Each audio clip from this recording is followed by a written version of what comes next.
one word from God can change your life. You're listening to Daily Prophetic. Deep down inside, you know that things cannot stay the way that they were. There is a holy unsettling within you, where you know that there is a change that is coming, where you know that there is a new season that is ahead of you. And the Lord says, trust in me, that I am the one who leads you from one season to the next.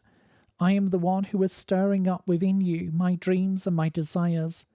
For I'm leading you out of the old, and I'm leading you into the new. I am leading you into that which is fresh, that which is for this present moment, that which is for now. Know that I am with you, and that I am for you, that I am the one who is blessing you, filling you again in this day. For the old is behind, and the new is here. Step forward into the new. Step forward into all that I have been preparing.